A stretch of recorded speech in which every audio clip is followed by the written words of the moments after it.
O que há de verdade na história de que o São Paulo pode ter ajuda de investidores? Vídeo de hoje do canal do Nicolás traz a resposta do presidente do São Paulo, Júlio Casares, e fala também sobre John Arias. Tem quem especule que o ex-jogador do Fluminense possa ser reforço do Flamengo. Existe alguma chance de 0 a 10?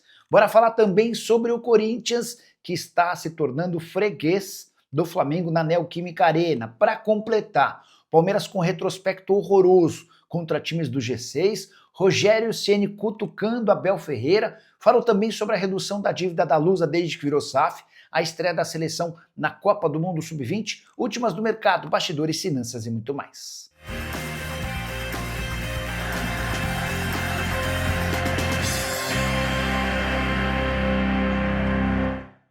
Fala aí pessoal, sou Jorge Nicola, bem-vindos a mais um vídeo do canal. Sempre bom ter vocês por aqui, sempre perder tempo, pedir para deixar like, se inscrever no canal e ativar as notificações. Desejar grande semana para todos vocês e contar que você precisa fazer parte do meu grupo do Telegram. Por lá damos dicas absolutamente gratuitas para você saber o que fazer na hora da sua fezinha. Para participar é só pegar o link que está no comentário fixo ou na descrição do vídeo. Faz seu cadastro, ou melhor, passa a me seguir no Telegram e a partir daí você já recebe as nossas sugestões. Combinado?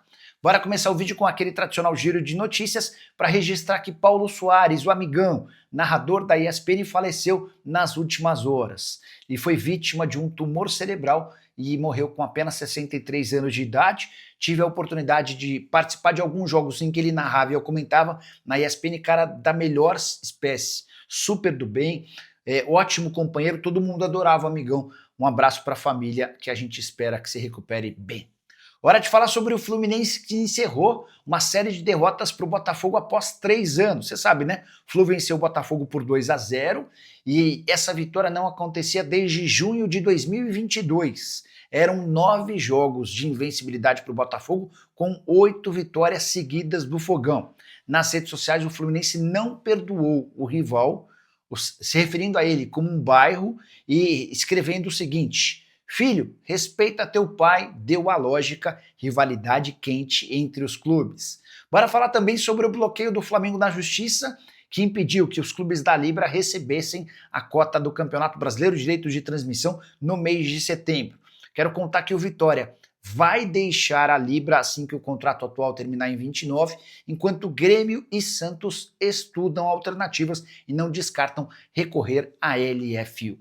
Para fechar o giro de notícias, contar que o William, meio atacante, foi a grande baixa do Grêmio na vitória contra o Vitória, por 3 a 1 no Rio Grande do Sul. O William, que foi muito bem no jogo contra o Internacional, acabou fraturando o 5º metatarso e deve ficar de 1 a 3 meses fora. É possível que o William só seja reforço do tricolor para 2026. A saideira do giro de notícias, contar que o Santos desperdiçou ótima chance de vencer o Red Bull Bragantino, ganhava por 2 a 1 e era melhor no segundo tempo, quando levou o gol do empate. Resultado que fez com que o Santos seja o primeiro time fora da zona do rebaixamento. 4 próximos jogos importantíssimos. São 3 em casa, 2 deles contra adversários na parte de baixo da tabela, concorrentes diretos Ceará e Vitória.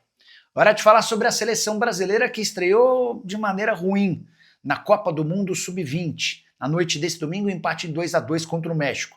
O Brasil sai perdendo, consegue a virada com gols de Coutinho e Luiz, jogador do Palmeiras, mas aos 40 do segundo tempo vacila e toma o gol do empate em 2 a 2 contra o México. Por que o resultado é tão ruim? Porque os 2 próximos adversários dentro da chave são Marrocos e Espanha. Marrocos, na teoria, o time mais frágil do grupo, só que o Marrocos venceu a seleção da Espanha na estreia. Então, o Brasil pega o Marrocos precisando dos 3 pontos, sob o risco de chegar para a última partida contra a Espanha, correndo enorme chance de não se classificar. Seleção que tem bons nomes, bons jogadores, mas segue sendo comandada por Ramon Menezes. Confesso que não consigo entender a insistência nesse técnico de resultados tão ruins à frente da seleção brasileira. Quero falar agora sobre a Portuguesa, que conseguiu redução gigante de sua dívida. Isso está muito associado à transformação do clube numa SAF e também, por consequência, pelo fato da Portuguesa ter entrado em recuperação judicial. Alex Bourgeois, que é o CEO da Portuguesa, lembrou que a redução da dívida chegou a 70%. Fui atrás dos detalhes, quero contar que a Portuguesa, que tinha 560 milhões de reais em pendências, hoje consta uma dívida de 190 milhões de reais. A partir do fim desse ano, Lusa começa a pagar esses 190 milhões para seus credores. Esse processo de recuperação judicial e transformação do clube em SAF era um dos grandes trunfos para que a Portuguesa virasse uma sociedade anônima do futebol. Parceria da Lusa no futebol com a Taua Esportes, em relação à construção do estádio, você sabe, ela tem a ver com a Rivi. Só para completar, a Lusa que ainda não completou nem sequer um ano de SAF. Esse processo foi aprovado em novembro do ano passado. Na primeira temporada, do ponto de vista esportivo, Campeonato Paulista aceitável, o time se manteve na primeira divisão. Nos campeonatos brasileiros, a coisa não funcionou. Na Série D, o time cai no primeiro mata-mata, eliminado nos pênaltis para o misto. Na Copa do Brasil, cai na primeira fase, também eliminado nos pênaltis para o Botafogo da Paraíba. Quero falar agora sobre o Palmeiras, que faz campanha horrível contra times do G6. Mais uma derrota nesse final de semana, 1-0 para o Bahia, na Fonte Nova, gol do Ademir. Já na reta final da partida, o gol nasce de um chutão do goleiro do Bahia. Pois bem, esse resultado é a quarta derrota em 6 jogos contra times que ocupam as 6 primeiras colocações. O Palmeiras tem 22% de aproveitamento quando se depara com o time na parte de cima da tabela. Só venceu o Botafogo e empatou com o Mirassol e perdeu 2 vezes para o Bahia, para o Flamengo e para o Cruzeiro. Repito, 22,2% de aproveitamento dos pontos. Esse é o grande calcanhar de Aquiles do Palmeiras. Não tem conseguido se fazer prevalecer nos jogos contra os adversários diretos na briga pelo título. E o resultado se tornou ainda pior, porque o Palmeiras perde para o Bahia e o Flamengo vence o Corinthians na Neoquímica Arena. Daqui a pouco a gente já fala sobre esse jogo. Antes, registrar que o Rogério Ceni, técnico do Bahia, cutucou Abel Ferreira. Depois da partida, o Abel justificou a derrota, lembrando ou considerando o campo da Fonte Nova muito ruim. Ele também afirmou que 2 jogadores do Palmeiras se machucaram por conta do gramado, se referindo a Evangelista e Piquerez. Rogério Ceni não gostou das afirmações do Abel e, na entrevista pós-jogo, afirmou, abre aspas, a cor do gramado realmente estava muito feia, mas para o Palmeiras é melhor gramado ruim. Eles só fazem ligação direta. A maioria do jogo deles é com o Everton chutando para o Flaco, que escora para o Vitor Roque. E o Rogério Ceni completa, e sobre lesão, me desculpe, mas para quem joga no gramado sintético, reclamar de lesão no campo natural fica feio. Essa rixa sendo criada entre Rogério Ceni e Abel Ferreira. Só queria fazer mais uma última consideração. Rogério Ceni tem ótimo retrospecto contra o Abel. São 15 confrontos e 6 vitórias do Rogério Ceni. Nenhum outro treinador no futebol brasileiro conseguiu vencer tantas vezes o Abel Ferreira quanto o técnico do Bahia. Quero falar agora sobre o Zenit, de olho em um zagueiro do Cruzeiro. O time russo tentou contratar Bruno Alves, zagueiro de 20 anos de idade, que ainda atua no time sub-20, de vez em quando treina com a equipe principal e que foi titular da seleção brasileira no empate em 2-2 contra o México nesse domingo na Copa do Mundo sub-20. Contato feito pelo Zenit aconteceu um mês atrás. Eles procuraram representante do atleta e também o Cruzeiro para entender condições do negócio. Nem chegou a haver uma proposta oficial, porque o Cruzeiro deixou bem claro que não tinha intenção de negociar o atleta antes da realização da Copa do Mundo sub-20. A ideia do Cruzeiro, inclusive, é contar com o Bruno primeiro no time principal, para que ele jogue, se torne titular, garanta ganhos esportivos e depois seja negociado. Resta saber se o futebol europeu vai ter toda essa paciência com alguém que tem sido muito elogiado. Bruno Alves é enorme potencial, recentemente teve seu contrato prorrogado no Cruzeiro de 2027 até 2030 e garantiu por conta disso um reajuste salarial importante. Ele ganhava R$10 mil mensais e teve seus salários estendidos ou aumentados para 70 mil por mês. Hora de falar sobre o Corinthians, que tem se tornado cada vez mais freguês do Flamengo.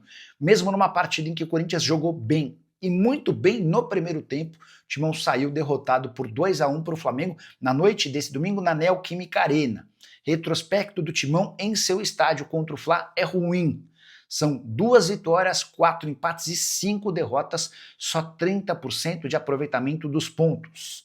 Importante registrar que o Yuri Alberto marca o primeiro gol na partida contra o Flamengo nesse domingo, depois de perder um pênalti por cavadinha e desperdiçar pelo menos 3 chances cara a cara com o goleiro Rossi. O primeiro tempo do Corinthians foi primoroso, muito melhor do que o do Flamengo.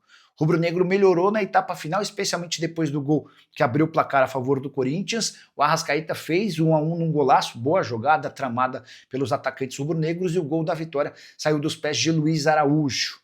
Vitória por 2-1 que foi perfeita para o Flamengo, especialmente por conta da rodada Todos os adversários diretos do Fla perderam.